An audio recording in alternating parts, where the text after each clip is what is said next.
to the second episode of MGOSI Corner. You know we bring you the latest goss, the latest juice. We bring the latest stories from all around the world. Right. It's been one hell of a week, a very, very busy week. So, you know, we're dropping it like usual. We're bringing all the stories that everyone's been talking about. Where do we begin? Right. Linda.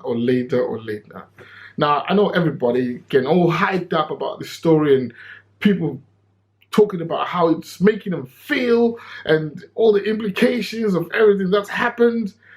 But before we even go there, right? For me, this story begins really, if you want to understand this story, now we're talking the real juice. Now, this story begins, for me anyway, in 2014. And this is the time that, you know, we were starting to see people share videos on social media. It was becoming a popular thing, but, you know, a personal type of video was still relatively new. And before we knew it, bang, on our phones, this video drops. And this video was distressing, but it was interesting. It was all sorts of things. You couldn't look away, but at the same time, it made you feel some type of way when you watched it. Remember this? Hello everybody. I don't normally do videos, but I thought I'll do a nice short video today. My name is Gaino Fundira. You obviously know me because you're my friends on Facebook. I'm married to Byron Mate Fundira and we have 3 children. You've seen pictures on Facebook. Last night, I caught my husband, Byron Mate Fundira, in bed with another woman in our matrimonial home, number 49 Carrington Road, High Wycombe, Buckinghamshire, in the UK.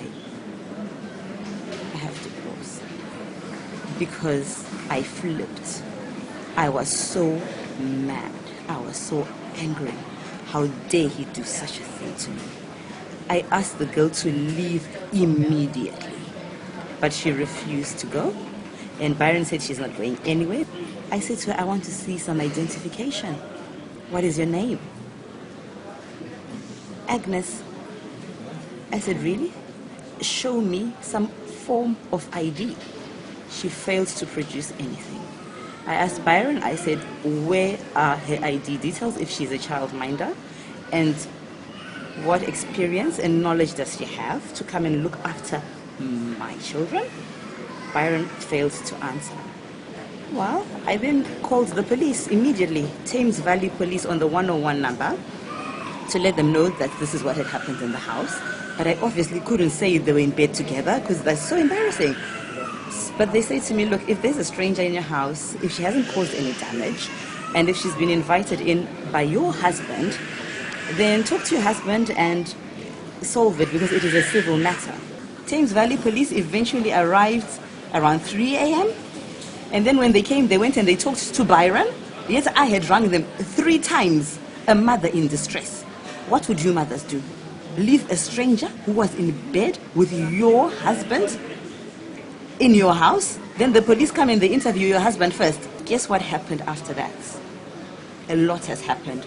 Byron went and he reported to the mental health services, the Buckinghamshire services, the CMHT based at Valley Centre in High Wycombe, that I am a very mad woman, crazy woman. I should be sectioned and taken to hospital. Right now, as I'm recording this video, they are looking for a bed for me to admit me into hospital. I tried to explain to the doctors that what would you have done as a mother? Would you let some stranger come into your house and look after your kids after you've caught her in bed with your husband? But they are not listening to me. They're just listening to Byron. I don't know why. I am a mother. And right now, I am getting ready to go into hospital under Section 2 of the Mental Health Act. For those of you who think I'm mentally ill, please do an assessment because I work for Oxford Health, NHS, as a physiotherapist. I'm based at Fulbrook Centre in Oxford.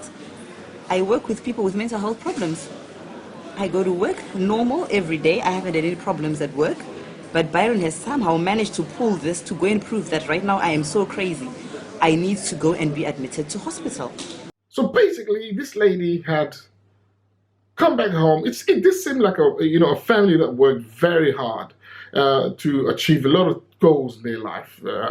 Hard-working husband, hard-working wife, but she comes home and she finds there's a girl in bed with the husband. Now, that was a messy, messy situation. So messy. She tried to call police several times. Police didn't turn up. You know, in UK domestics, they try and let you handle it. But anyway, that said, eventually, the police did turn up. And in a roundabout way, this is all weird, she herself, although she was a mental health nurse, ended up getting herself sectioned. So when you watch this video, she was actually in the process of being booked in.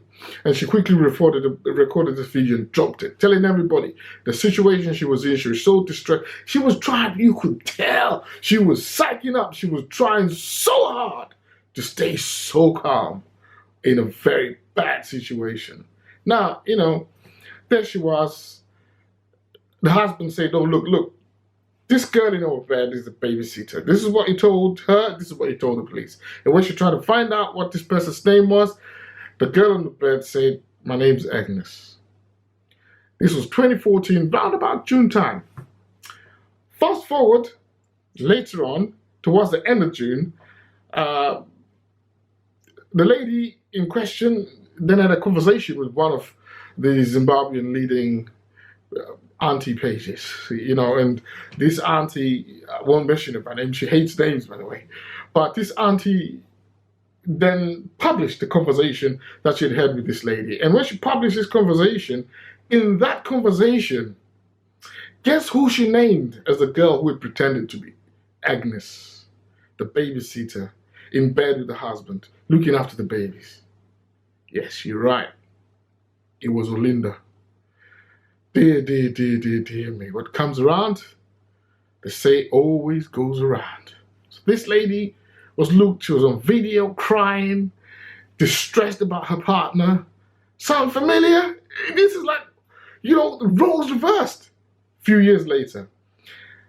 And then a few years later, there was an expose that was done, and it was revealed that Olinda was the girl in question, and that at the time that she was cheating with this guy, she was actually married to a guy, and this is him. So she was married to a guy. Apparently, this guy she was married to was a DJ in a club. So apparently, allegedly, she was cheating with this Byron guy who, you know, who was using her as a babysitter. But anyway, babysitter aside, eventually this issue came to head. I don't know how that family ended up resolving it, but they must have done it so somewhere. Because if you when we did a few checks, we found that this lady and her husband still co-own companies and that sort of thing, which is not totally weird. People can fight, break up, and still own companies. So, you know, I don't know. I don't have that info, whether they're still together or not. But anyway, Olinda obviously must have divorced the guy she was married to, because then she got with the guy called Stana. And then this is where most people started to get to know Olinda, when Stana started cheating on her. And then it was Olinda on the tears, crying. It was Olinda on video. It was deja vu. Different girl, same story. It's all getting a bit much. But, you know, social media, oh my God. Anyway, that said, the fast forward to this whole Titan situation, I think it's a sad, sad situation. Man, I feel for the kids, boy. Imagine, I'm going to say no more about this. You all know what happened. You all saw this. But the weird thing is, Titan's claiming that he didn't know her status. But if you just go online and Google it, you know, this thing was published in like 2017 or even before that, that, you know, this girl is like this. But hey, look, we're living in the 21st century, right? It's absolutely okay. You know, no need for stigma. It's fine. But anyway, it's up to you what people do in their personal lives.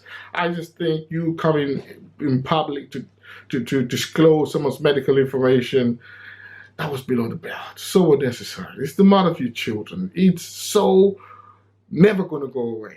But anyway, social media never forgets. So what's happening with the Kumalo girls? So to understand it, we have to go back in time and understand and have the correct perspective of what's really going on between the girls. Zandi and Kelly are fighting like cats and dogs, to the extent that Zandi now is going to slap her sister with a restraining order, basically. She already announced that she's divorcing her sister. Goodness knows what that means, because, you know, you can't get rid of blood. But that said, you've got to understand, I think, the dynamics of this relationship are what the problem is here. Kelly was always the extrovert, the one that was the singer, the one that was famous and popular, the life and soul of the party. And Zandi must have been the quiet sister who lived in the shadow of her sister for a long time.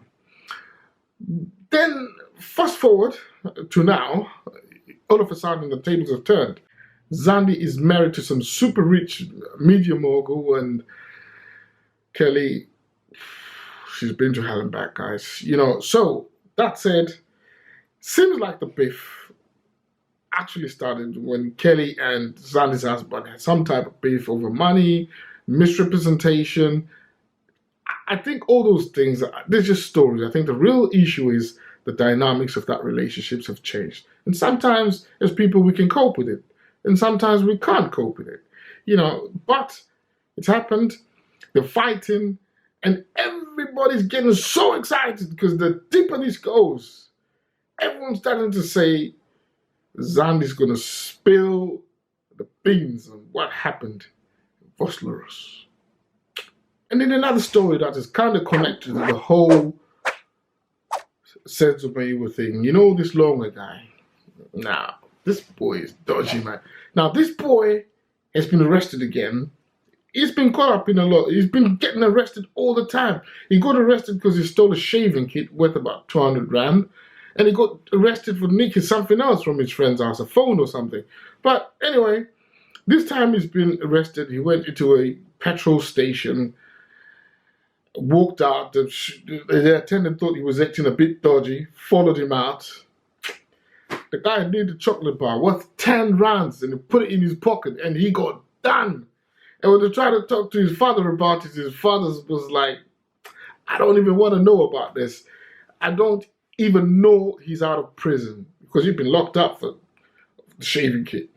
I don't know what's going on with Longa, but I think he's fighting some kind of demons. Listen, man, Longway, do the right thing, tell the truth, get it off your chest, brother, get it off your chest, and then it can cleanse your soul.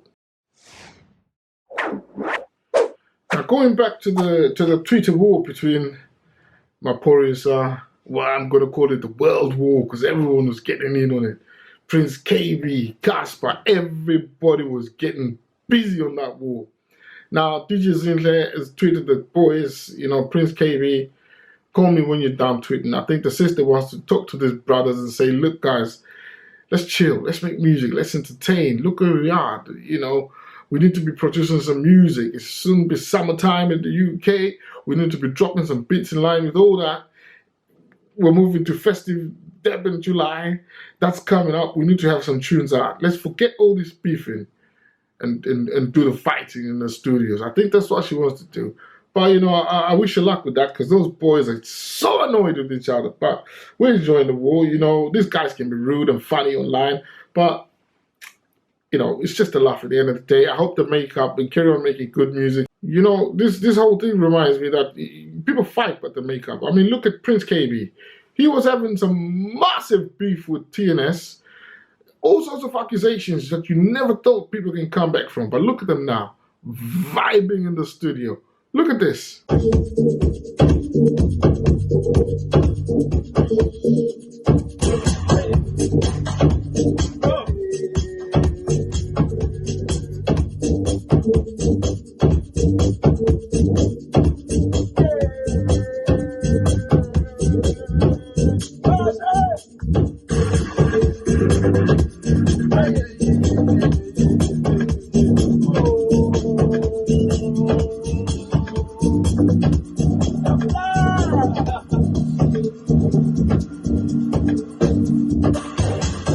So, you know, in this new new age, we're living in a new age. Everybody's woke.